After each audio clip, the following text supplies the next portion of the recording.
একজন বৃদ্ধ ভদ্রলোক তার অসুস্থ স্ত্রীর সমস্ত কাজ নিজের হাতে করতেন। তাকে রান্না করে খাইয়ে দিতেন, তার কাপড় চোপড় ধুয়ে দিতেন, তার যত প্রকার পরিচর্যা আছে সবকিছুই সে নিজের হাতে করতেন।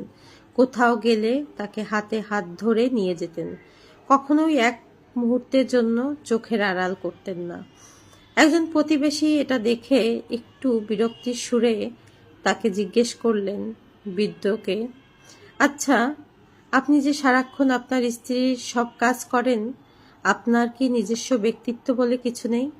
তখন বৃদ্ধ মানুষটি একটি দীর্ঘশ্বাস ছেড়ে বললেন, আমার স্ত্রী অ্যালজেমার রোগী, সে একা একা কোনো কিছুই করতে পারে না।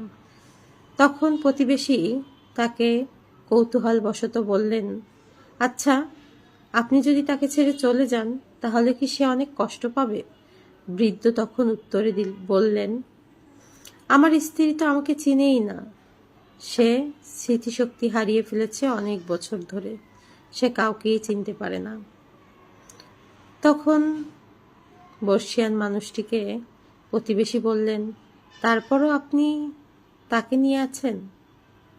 তখন বর্ষিয়ান মানুষটি বললেন, সে আমাকে চিনতে পারে না তাতে কি, কিন্তু আমি তো তাকে চিনি।